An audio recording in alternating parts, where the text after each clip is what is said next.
We welcome you into our really special webinar tonight. We're looking very much forward to it. My name's Dave Cole. I'm the sponsor manager for REI USA, helping to put some of these great events together. We've got some more things. Be sure to check out your calendar for some other categories, but I do want to move right into our presentation on the Brrrr method.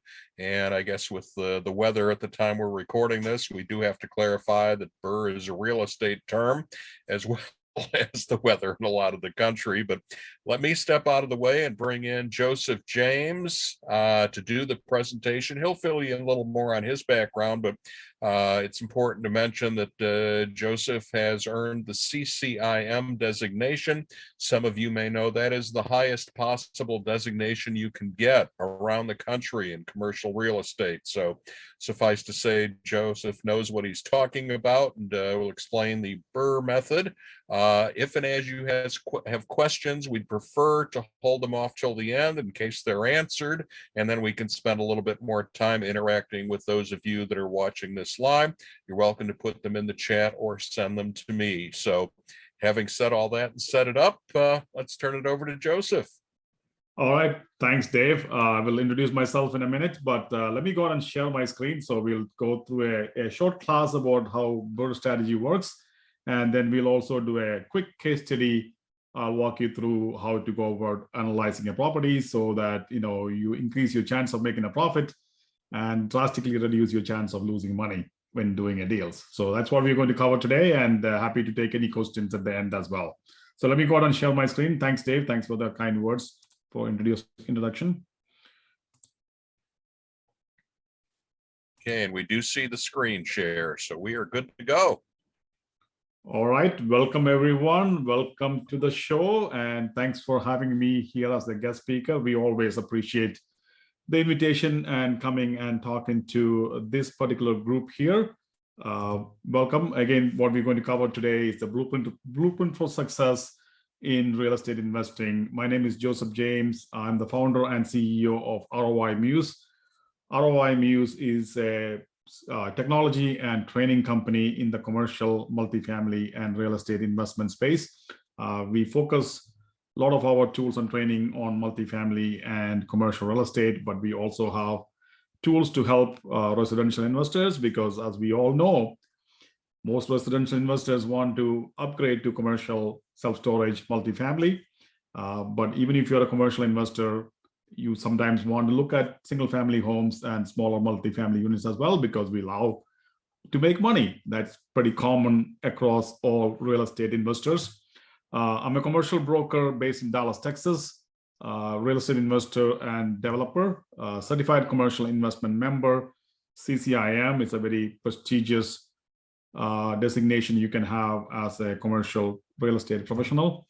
I'm also a multifamily syndicator. For those of you who don't know what that means, is we'll go buy larger properties and we'll pool money from a lot of investors to take the deal down, and then we will manage the property, and then our investors will get a return during the time that we are operating the property, as well as when we sell the property. That's when we expect to make a significant profit. So that is a different type of business. So we also bring passive investment opportunities to investors, and also if somebody wants to get into syndications, deal sponsorship, and being a general partner, we also do partner with others based on a case-by-case basis, based on what value you bring to the team. I'm by heart a real estate trainer, coach. I've trained more than 4,000 agents and investors, commercial real estate coach.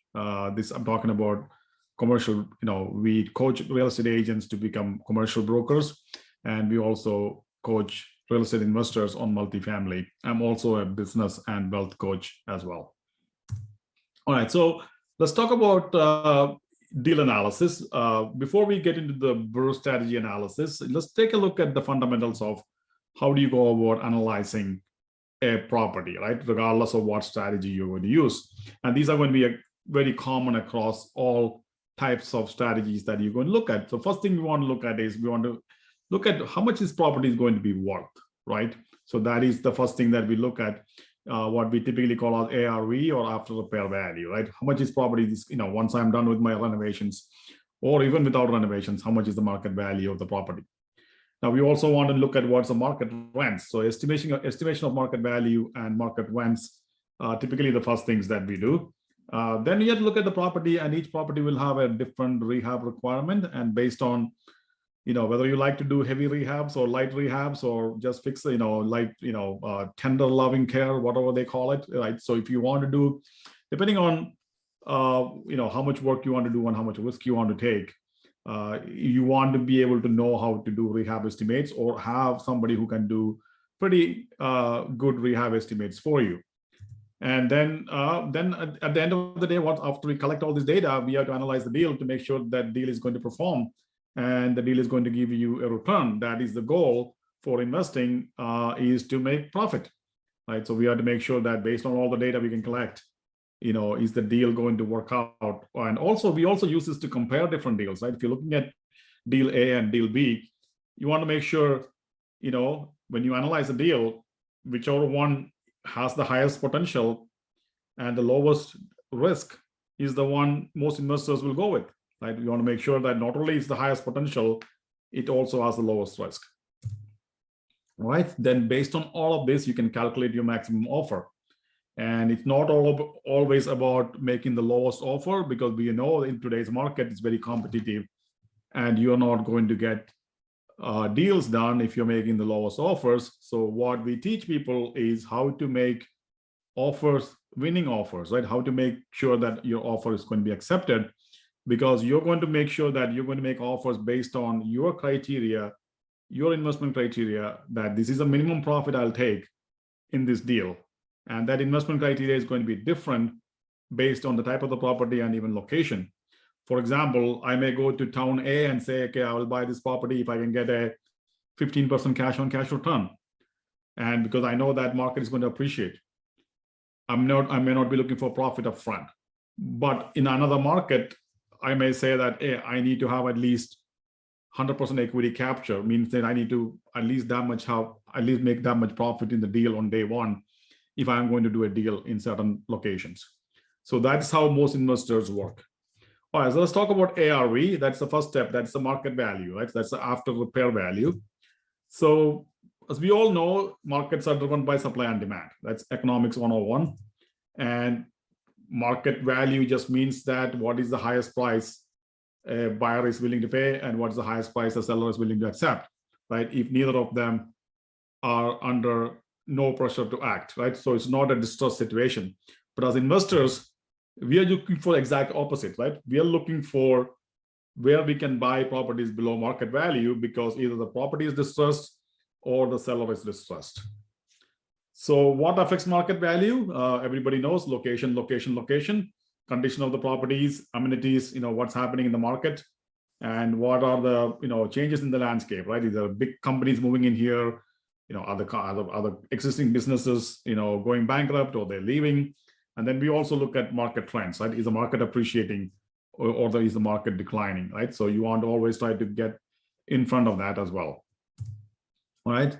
So what does not affect the market value is, how much you paid for it has no bearing on how much it's worth today, right? So we have to be careful about, I paid this much, so I should get this much profit. That's not the way it works. If you're in a declining market, you can overpay for a property and I end up selling it for less than what you bought it for, right? So that's why it's important that you have to look at, so what sells, how do you price a home, or how, if you're flipping a property, or if you're doing the Brrrr strategy where you're going to hold the property for a few years and sell it, what sells? It's the price and condition. Always in the real estate, it's going to come down to price and condition, right? The best price, best condition, that is how we like to work. So if you put the best product out there, it will sell for the best price. But at the same time, we don't want to over improve a property where it becomes, we spend too much money improving the property where the returns are not going to be there, or you're not going to capture all of that in, because at the end of the day, properties are going to sell based on how much other properties are selling for in that neighborhood. All right, so let's look at how do we come up with the ARV, or the after repair value. Most real estate agents know how to do comparative market analysis because we have been trained on how to do that. And most investors know how to do this as well, right? Because this is probably the most important step before you start thinking about buying a property is to do a comparative market analysis. So we're comparing similar properties, probably with that's sold within the last 3 months. If you can't find anything that's sold within the last 3 months, we may stretch it out to 6 months or sometimes up to a year. Typically, we are looking for same subdivision. If you can't find anything in the same subdivision, maybe expand to the same elementary school. Within square footage, if you're looking at a 2,000 square feet property, you want to be 10% plus or minus, right? So it'll be 1,800 to 2,200 square feet is it's where the range that you're going to start with. And then you're also going to look at properties built within 5 years, right? So if you're looking at a 2010 property, you're going to be looking at 2005 to 2015 as the range of year built. And then you're looking for similar amenities, or you have to adjust for those, right? So if there are pool, outdoor kitchen, extra garage, whatever you have to adjust for those as part of your CMA.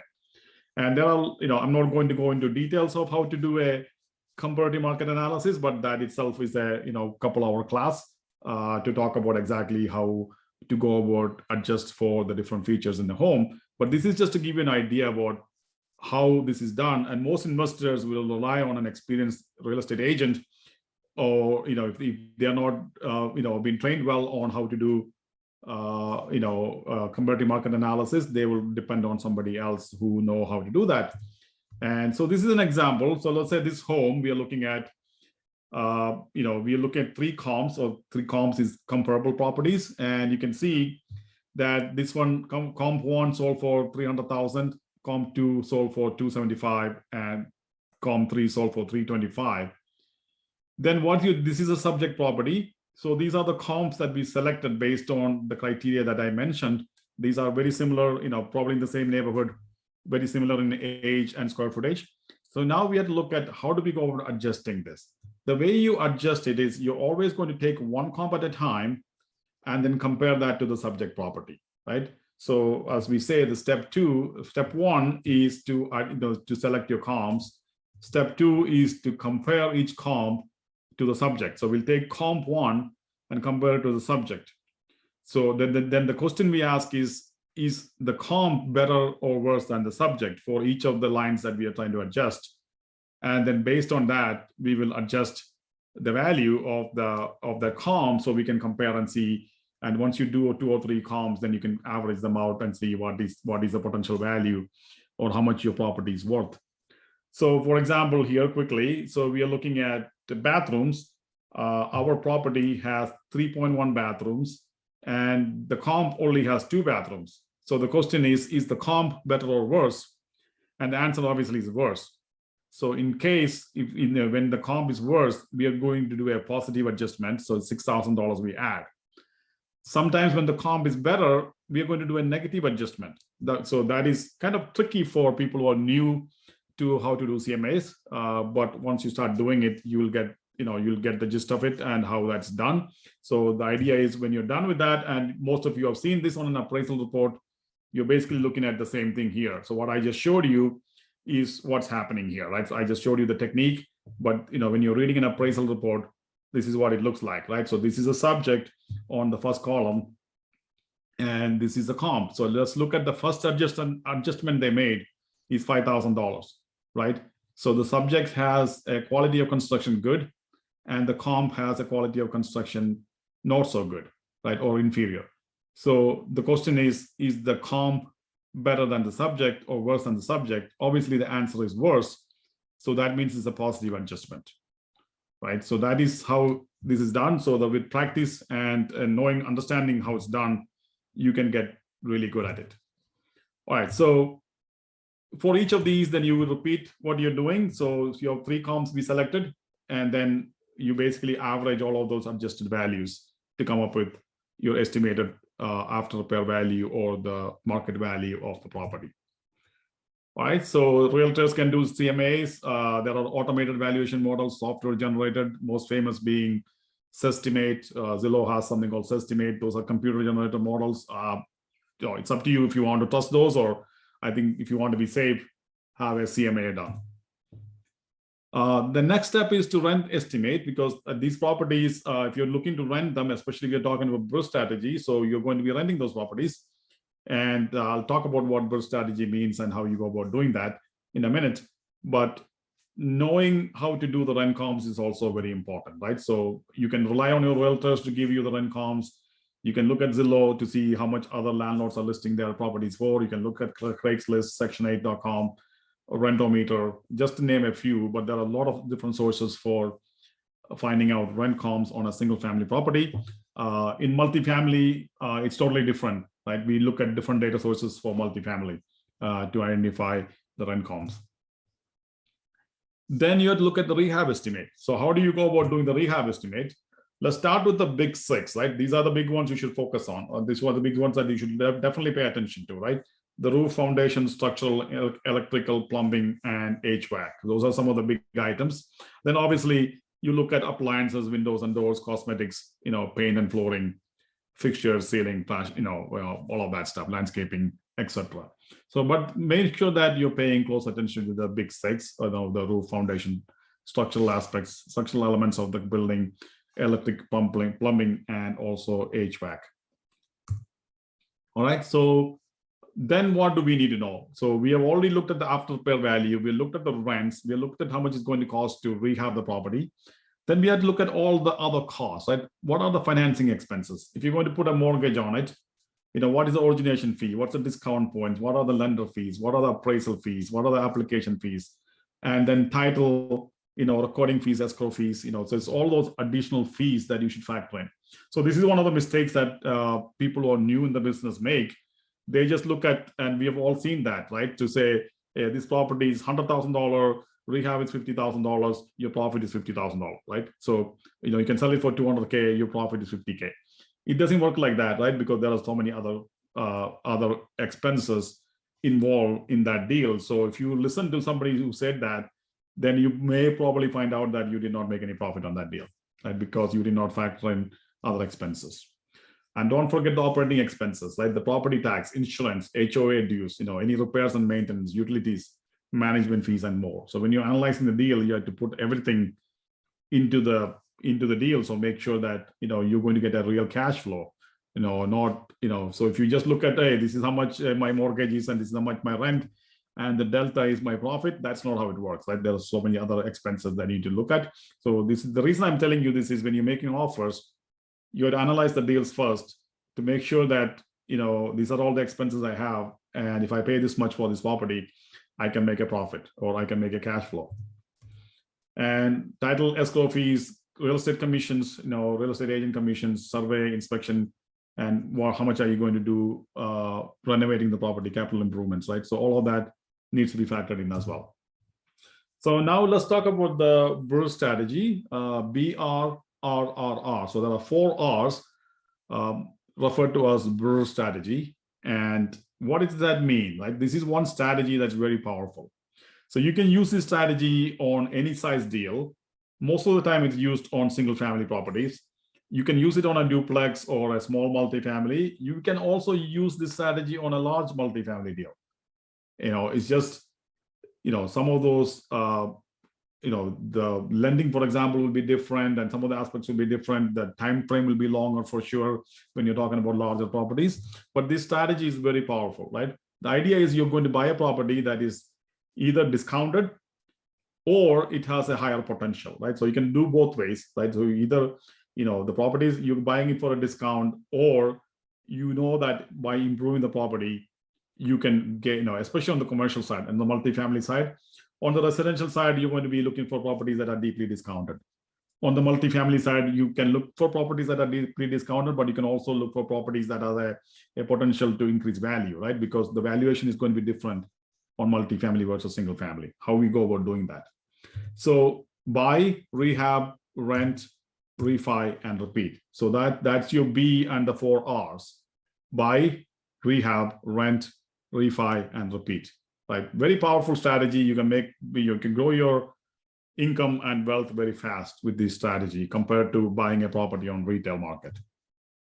So let's take a look at a case study. So this one, we've done our market analysis and came up with an ARV, or after repair value, of $200,000. We are able to buy this property for 120,000, and the rehab estimate we have from our contractor is going to cost about $25,000 to rehab this property, and the monthly rent is about 1,800. Now, after looking at the rent comps, now how much time will it take us to rent this property? Because after we buy the property, it's going to take us about 2 months to finish the rehab and to get the property rented. And how long will it take for us to refinance the property? What we are thinking about here in this particular case, that we can refinance the property in 3 months, right? So we can, finish the rehab, let's say in 30 days, we can get a tenant in there by 60 days, and by 90 days, we are refinancing our deal. And so that is the strategy, right? And how are you going to finance the property?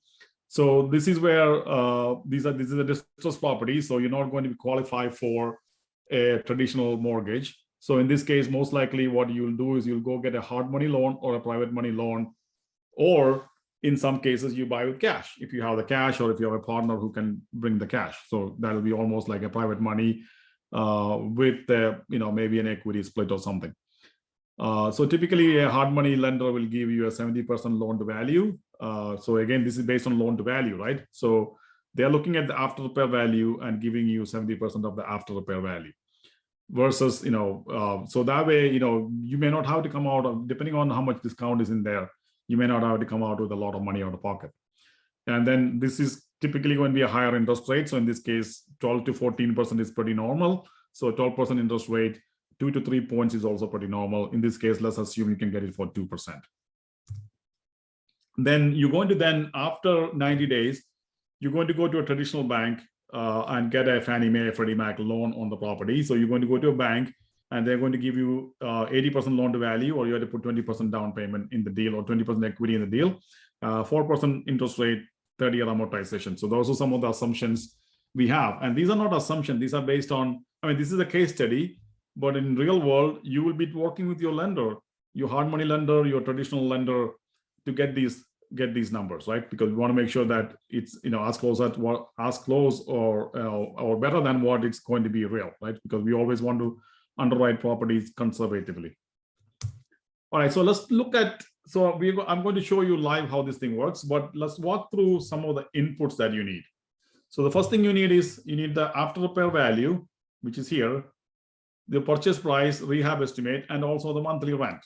Right, so this walking down the inputs that you need, right? That's the monthly rent. And then these are some of your expenses: property tax, property insurance, repairs and maintenance, management fee, and whatnot, right? And then you also need to factor in vacancy factor and capital improvements. So those are some of the inputs that you have. Then you talk about how long you're going to hold this property, right? This is a Brrrr strategy. Typically, most people will hold it for 2 or 3 years, or 1 to 3 years, sometimes longer. But the idea is to make a profit, refinance out, hold it for cash flow, sell it, take that profit, and go do it again, right? This time maybe you do it twice, right? And then every year, every time you do it, your wealth is growing very fast with this strategy, right? So those are some of the inputs about assumptions about what the market rent growth and the market value growth and stuff like that. And then you look at your hard money inputs, like buying this property, what's your interest rate, how much points are you paying, and all of that stuff. And then you look at what happens when you refinance the property. What are some of the expenses when you refinance the property? That's basically it, right? So once you input all this, but the good thing is that once you already have a hard money lender, and once you already have a traditional lender lined up, and if you're working in the same market, pretty much all of these inputs are going to be same for every deal. If you're doing similar deals in the similar market, then all of these inputs are going to be from deal to deal. It's all going to be the same. So that way, it makes it very easy for you to analyze deals, right? And then I think some of the mistakes that you should avoid, obviously, is overestimating the after repair value.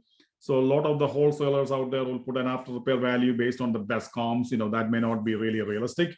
So you have to be cautious about not overestimating the market value, underestimating the rehab cost. Again, make sure that you have a professional contractor, or maybe 2 or 3 contractors walk the property to make sure you don't miss anything, and your rehab estimate is pretty solid. And another mistake that people make is not accounting for other costs, like your due diligence cost, your carrying cost, financing cost, closing costs, real estate commissions, etc. Right? So all those things I mentioned before, a lot of rookie investors will forget to factor those in, and then they realize the hard way that, hey, I spent 6 months doing this deal, I'm not going to make any profit because I forgot to consider all these costs and I overpaid for the property. All right, and also make sure that you're getting the right financing in place, whether it's hard money, private money, or traditional bank.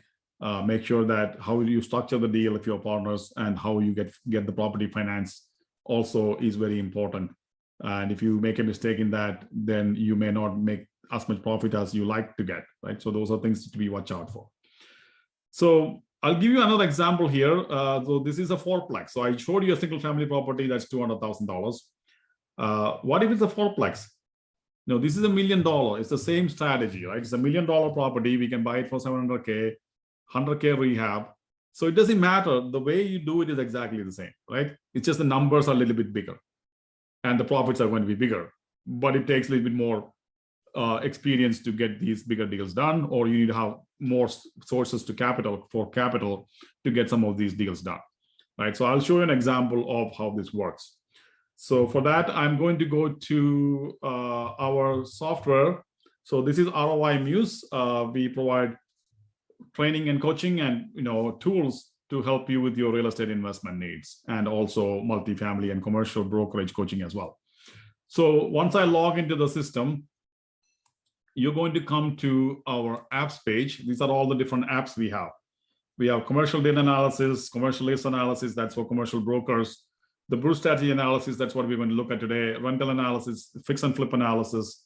We have construction estimator or rehab estimator tool, and also multifamily pro forma builder, right? And then we have a bunch of free tools here also. And we are adding new tools, every month or so to this package. So let's take a look at how to analyze this deal. So we're going to go into the Brrrr strategy analysis, and we're going to start a new analysis here. All right, so let's just make sure that we take a picture of this house here, little house. And we can just, let's give it a name. So today is February 2nd. So I'll just name it February 2nd. This is a deal. And let's say this property is about, this was about, maybe 1,200 square feet. So let's go ahead and save it. So now that we have created the deal, and then we'll work on the analysis side, right? So I'm going to just put in that picture I just cropped. I'll just put that in there and upload so I know which deal I'm working on. So I put that in there. So this one we said was going to be $200,000 ARV.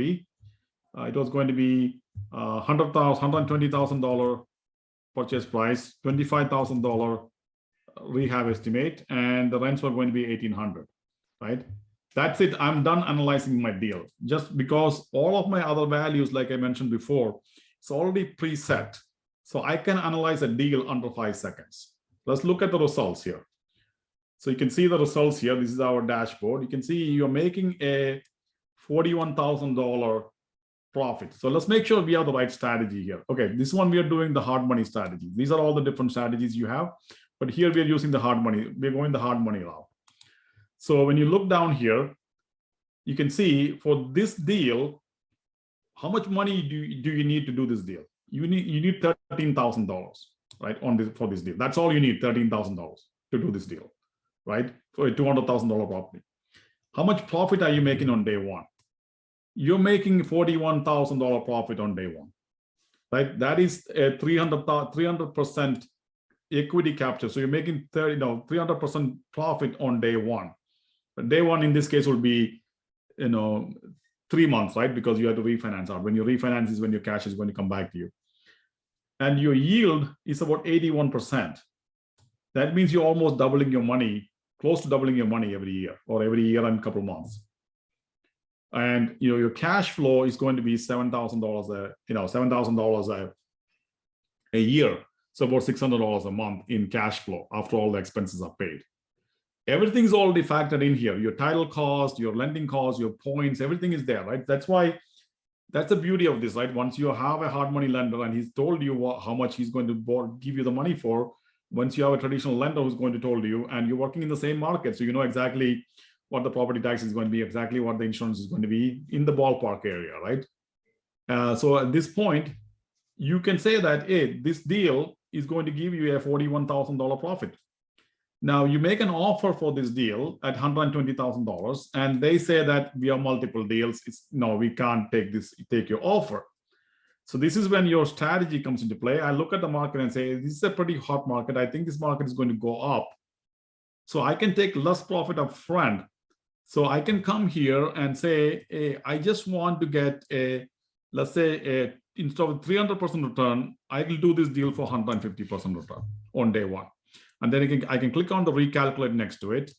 And it tells you, hey, it's $131,000. If I can make an offer for $131,000, I will get a 30% profit up front, 30,000 profit up front, and 150% return on day one. On top of that, I'm getting a 33% cash on cash return, right? And that is the cash flow from renting the property and operating the property. I need a little bit more money out of pocket. It's 20 instead of 13,000. Now it's $20,000 I need to put, but it's still a really good deal, right? You're making, more than 100% return. In my own personal criteria is I will go up to say 100%. So I can put 100% is my profit requirement, and I can click on that, and it says, okay, I can pay up to 136,000. So in this case, I can put $25,000 down. I'll get exactly $25,000 in equity capture or profit on day one. That is 100% return on my money on day one. And I get, on top of that, I get a 26% cash on cash return, right? Or almost, $600 or $550 per month, cash flow every month. So, but the idea is, okay, I'm going to sell this one. So I've put 5 years here. I'm not going to hold this for 5 years, right? I may sell it and, let's say after 2 years.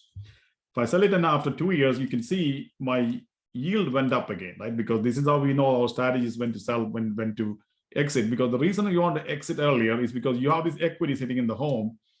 You want to take that money and go buy 2 more properties, right? So that's how, that's how people grow their wealth, by stacking multiple deals. And at some point you'll switch over to multifamily. And then, I started with single family. Then the last deal I'm working on is a 273 unit multifamily deal. So you work your way up and very quickly, right? So you start with smaller deals, went from single family to small apartments, 12 units, so forth. And then, went to 100, 140, 200, 250 kind of larger properties. Different strategies used there, but we can teach you how to do those as well. All right, so that is one deal. So, hey, what did we change the numbers now? Right, let's look at it. So the other deal we were talking about was going to be $1 million. So before we do that, actually, let me show you another strategy here, which will be, we'll put the 200,000 back. So what if you will have the cash to do it, right? So we kind of worked on these numbers. If I change this strategy to say I want to buy with cash, again, Brrrr strategy, buy with cash, you can see that, you only need $4,000 to do this deal. If you have a partner who can bring you the money and you can split the profit with them, right? So you're making a $35,000 property, a profit when you refinance out. This is how you can do zero down deals, right? So let's say I want to get a, let's say 150% profit on here. And, you'll see that, okay, let me go back here. So 148. So let's say we can able to get this property for 110,000. And you can see you have no money in the deal. Actually, you're going to walk away with 22,000 deals, right? So even if you did 120, if you can get this property for 120, buying with cash, you don't have any money in the deal. That's why we can't even calculate the returns, because the returns are infinite, because you have no money in the deal.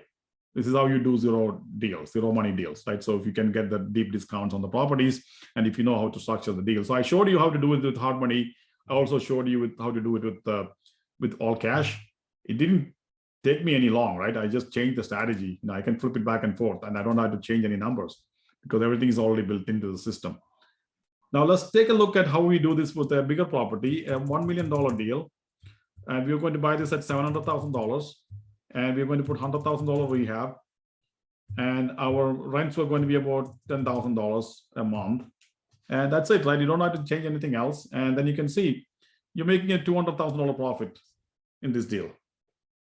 And how much investment do you need for this deal? Only $3,000.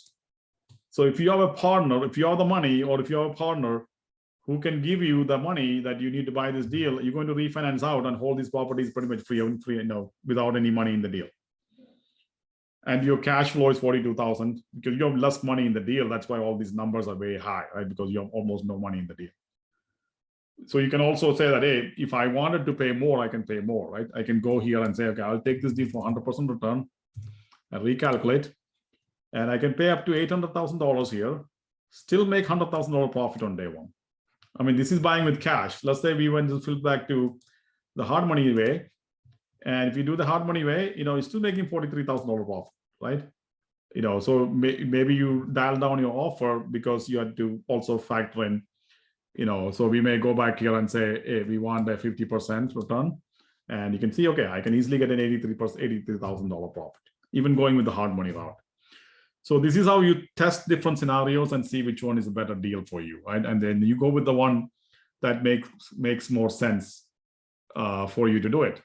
So that is how BRRR strategy works, right? The idea is you're building your wealth by holding properties. So if you're flipping properties, then you're in the real estate business, right? So you're making a profit. So let's say what happens if you wanted to flip this property based on these numbers. I can come here and say, I want to flip this with hard money. Well, your profit is not much, right? I wouldn't do this deal for $25,000 profit at this price. So I have to come back here and say, hey, I need to make at least, let's say for this big deal, I need to make at least $50,000 profit. And I can click on recalculate. I'll tell you, I can pay up to $731 and make a $50,000 profit. So this is how you calculate your maximum offer on this deal, or any deal, right? Or any strategy you're using, whether you fix and flip, or you're doing a burst strategy with hard money or with cash or private money, it doesn't really matter. You control the outcome by knowing that what's the maximum you can pay. What if my requirement is I want to make $100,000 profit? That's easy, right? Just come here and say my criteria is $100,000 profit. Click on the little recalculate next to it. It's going to tell you that the maximum you can pay is $681,000 because that's how much your criteria is. So then you make that offer for $681 and see if they will accept it. If you're a wholesaler, we also have built-in wholesaler calculation. So let's say your investor, let's presume that I'm a wholesaler now. Now you're trying to flip this contract to an investor. An investor tells you, I will buy this property if I can get a $80,000 profit. Okay, so you do the analysis and you come here and say, okay, $80,000 profit. He's buying with cash. He's buying with hard money. And he told you that he's buying with hard money, and this is how much he can get: 70% LTV, 10% interest, and 2 points.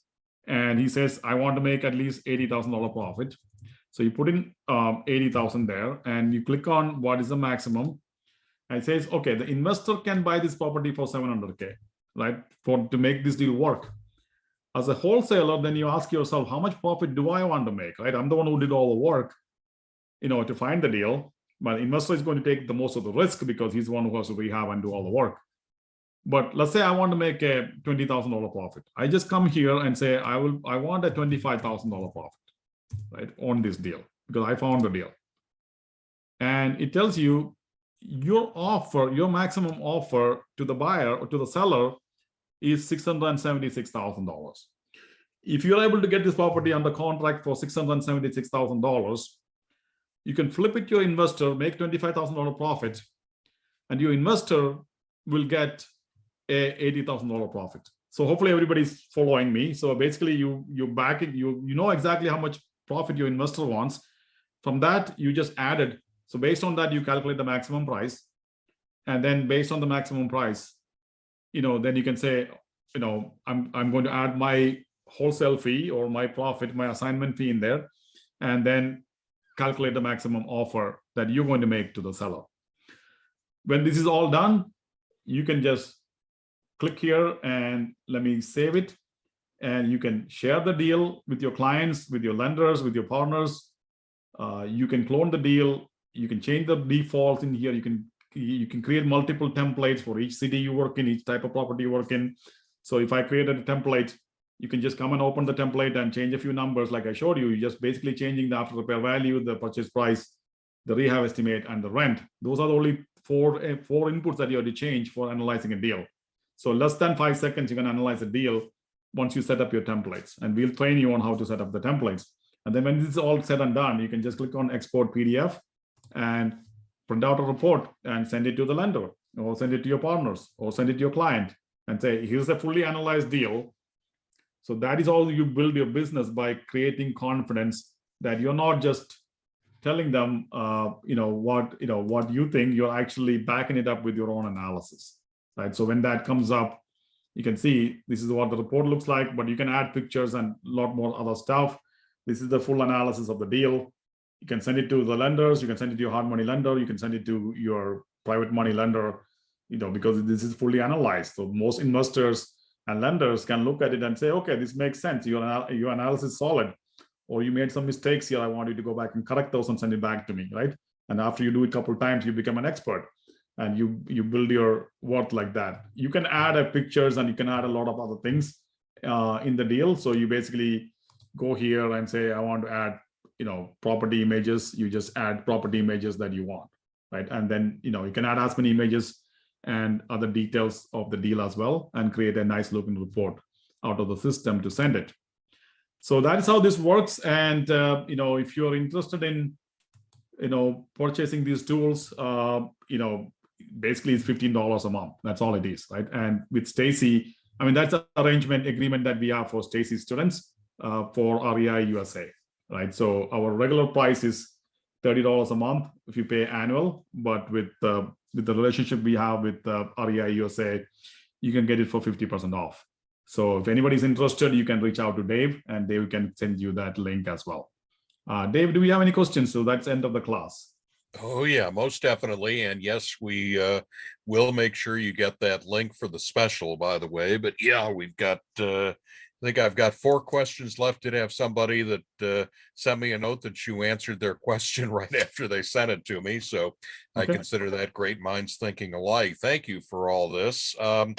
First question I've got, and we hear this a lot, but it gets back to when you were talking about ARV.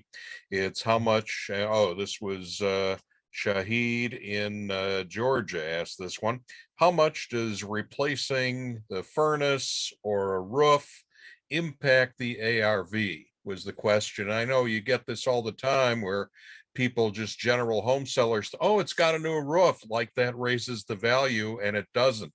So I think that they're asking, the question is, you're doing your rehab, you're making improvements, but what's the difference in improvements that would make a difference in the price? I think that's where they're going with the question. Yeah, so you're absolutely right. So over improving the property or putting a new roof, if it's not needed, it doesn't affect the value, right? So if you overspend on rehab, you may not get all of that back, or you may not realize all of this, when you try to sell the property. So if you're doing a flip, you may want to do a little bit bigger rehab. If you're doing a rental, maybe not as much, right? So typically most investors will look at it and say, if my strategy is to flip the property, then I may spend more money, making the property look really nice. If my strategy is to rent the property, then I will just do the minimum to get the maximum, because the goal is to get the maximum value when you do the appraisal, right? Because the deal works better if the value is higher. But just by over improving the property, appraisers are not going to look at, this is a brand new roof and I'm going to give you more value. That's not how it works, right? That's why you have to understand what's important for appraisals, right? If they are looking at room count and square footage, and they're looking at how many garages you have, how many fireplaces you have, and things like that. They are not even looking at, they look at general condition of the property, but just because, and decent improvements, like, maybe a granite countertop, some nice appliances and stuff like that. But just because you spend $20,000 in the bathroom renovation, you're not going to get any credit for that. If you added another bathroom, yes, if you have more bathrooms, yes. So you have to understand what the appraisers are looking for in doing the valuation. But then you also have to look at the comps in the neighborhood, right? Because if none of the other comps have those features, then adding those features may not improve your value that much, right? Because that particular neighborhood, that's not what people are expecting in that neighborhood, right? So don't over improve more than what other houses look like in the neighborhood. All right, some great points, Joseph. Thank you. The next one is it's a great question. This was Charlie in the Phoenix area asking us, what do you do when the most similar comps to the property you're looking at are not within a mile or two? And I've heard of this happening. Maybe you find the only 3-bedroom house in Plano or within the zip Mhm. code. So what do you do? And I know you talked about that a little bit, and I think that's what drove the question, that the distance and the comps, and what do you do? Do you come up with something, similar but not quite, that's closer, or do you Yeah, extend your comps out? yeah, no, I think that's a great question. So I think the number one advice I can give you is you have to look at this as a business. I mean, if you're going to run it as like a business, your business will be successful, if you have surrounded yourself with high quality professionals. So why I say that is because if you can't find good comps, and if it's not very obvious to you what the market value is, in some cases that's going to be the case. That's not obvious to you. Hire an appraiser. Let them they are the experts. Let them give you the valuation, because they can, I wouldn't try to train myself on how to do complicated, CMAs. I'll rather go and pay somebody to do it for me, somebody who's experienced in that kind of work. Same thing with contractors, right? I never go and estimate anything, right? I hire a contractor to go give me an estimate, and I have multiple contractors to go and estimate. Your job is to go find deals and structure the deal together. Your job is not going to do rehab. Your job is not going to be sitting there and worrying about, doing complicated CMAs. If it's easy enough and if you can find enough comps, then do the CMA yourself, right? Because you know the neighborhood, or you have enough data to not make a mistake. But in in this scenario where you don't have good data, then don't make the assumption that you can go 1 mile apart, more than 1 mile or 1 year old or anything like that. Just talk to an appraiser to get that done. All right, thank you, Joseph. Great answer to a great question. This next one is from Darlene in Florida. And this came up when you were talking about, the different costs and monthly costs, and mentioned the HOA. And so she asked, when there's an HOA involved, then how can you, or how much rehab can you do on a condo or a townhouse that has an HOA? Usually there's a lot of restrictions. So how can you pump up the value in that type of situation where you have an HOA? And I guess she meant, is that a negative if there's a couple $100s a month? And just, my thought on that is that sometimes that could be a value to a potential buyer, that, you don't have to deal with the lawn or the plowing the snow, or, some of these things. But just from the standpoint of trying to create the value, I've heard a couple people say, hey, if it's an HOA, forget it. I may not be able to do enough to increase the value of the property above and beyond. Yeah, so that's part of your due diligence. So you have to look at to make sure that there is no restrictive covenants in place, and not only restrictive covenants from a city perspective, but also from the HOA perspective, right? So some HOAs may not even allow you to rent the property, right, without them approving the Right. tenant and everything. So you should be aware of the neighborhood, if there's an HOA, understand the bylaws, and also check with the city about the use and stuff like that. So in most of the cases, I think you learn that when especially like I said before, when you focus on one market and some of the nuances that you're going to face. I recently had one deal where my clients really wanted a wood fence, and the HOA would not allow the wood fence, even though every other house in the neighborhood has a wood fence. They said that because theirs was an exterior lot, they can only have a wrought iron fence, and they were not too happy with that, and because they wanted privacy. So there are things like that, but that was written into the HOA bylaws, and the mistake was nobody picked it up, right, when we looked at it, right? So we didn't, so those are some of the things that you should be careful about. And I've had some friends tell me that they invested in Miami, some neighborhoods, and the HOA made it really difficult, right? HOA wanted them to paint the house exterior every year, or every tenant application had to go through their approval. They had to do the tenant verification and things like that. It made it very difficult to do business. So you have to be mindful of those and be careful. But to Dave's point, HOA may not be a bad thing, right? They make sure that people are not running down the neighborhood. people are not, I mean, what I mean is like, people are not doing things that are going to affect the value of the properties, right? So HOAs are good for protecting the value of the properties because they enforce some law, some rules. So people are not loitering, people are not throwing trash around, people are not hanging around, and people are not parking RVs and, leaky, oil leaking cars and things like that. So good and bad with HOAs. So you have to look at it from a case by case basis. All right, and one final question, which works out because we've just got a couple of minutes left, but it deals with, and also I hear a lot about this, is, the question wasn't quite worded as I'd like, so I will reword it, but it just deals with, a lot of, well, I don't know when I say I want to say a lot of, but some investors look at, the renting as doing it Airbnb. And in some cases that works, figuring if you can get a lot a couple months out of the year to cover most of the year, you're in good shape. But now certain municipalities are restricting Airbnb. And I've had somewhere, and maybe again an HOA, but where their, minimum rental might be 6 months. So is there, does the lack of an Airbnb possibility factor into decisions just based on, your experience or what you're hearing from, your students and our students? Yeah, I think the question here is, long-term rental versus short-term rental, right? So STR versus LTR. So most of the time, traditionally, most investors are doing long-term rentals, right? So 1 year plus rents. With Airbnb now, the STRs or the short-term rentals have become very popular. So most of these are going to be in tourist destinations, or I think they are popping up every city, right? So Pretty much, yeah, yeah, pretty much. Any city, anybody can make your house into an Airbnb, right? So I'm not the expert on Airbnbs. I've sold some properties.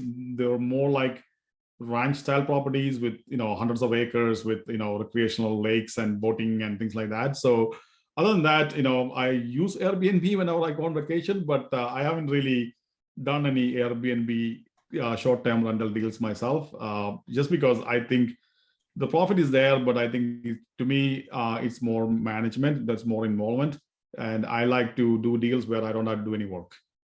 So, but if you like Airbnb, just make sure that there's nothing restricting you from the HOA or city perspective. And some of the laws are changing also, right? So you have to be careful about, it may work now, but it may not work tomorrow, right? So you have to be willing to take that risk as well. And I would compare to see if I'm going Airbnb route, and we can do that. I'll show you quickly in this deal. If I flip back to our Harmony way, so we have an entry here just for Airbnbs. So it's called other owner paid expenses, right? Typically in a rental property, tenant pays for all expenses, but in Airbnb and short-term rentals, there are going to be other expenses like cleaning and trash out and linen service or whatever, right? Stocking the kitchen, and there are other expenses associated with Airbnb. So we put that line in here as a catch-all for the Airbnb people, right? To say, okay, now I had to pay for my property tax, my property insurance, my HOA, if there's any. I had to factor in repairs and maintenance and some management fee. But but where do I put my other expenses? Like I had to typically, it's paid by the tenant, like lawn mowing and snow removal and stuff like that. But in an Airbnb, you're responsible for taking care of that as a landlord. So we just put that in there so that people can factor that in, right? So we're going to be adding a worksheet where we can capture more details about, hey, this is how much it's going to cost me to, do that other additional services that I'm going to provide for Airbnbs and the short-term rentals of the world. All right, thank you very much. And a little bit extra there. I like your point about looking for deals where you don't have to do any work. That's a great note on which to end this. So, and again, for those of you, looking to follow up with Joseph and ROI Muse, that we do have the special discount for REI USA members, so do check that out. Joseph James, CCIM. We thank you so much for a great presentation, all kinds of things in this one, and we will certainly have you back in the future. Thank you, everybody, and you're welcome to send any questions to myself or to Joe through his website. And have a good night to all. Thank you very much. Thank you so much for having me, Dave, and wish everybody the best of luck. And if you have any questions or anything to us, reach out to Dave, or you can go to ROI Muse and submit, contact us that way as well. So take care. Talk to you all soon. All right. Bye.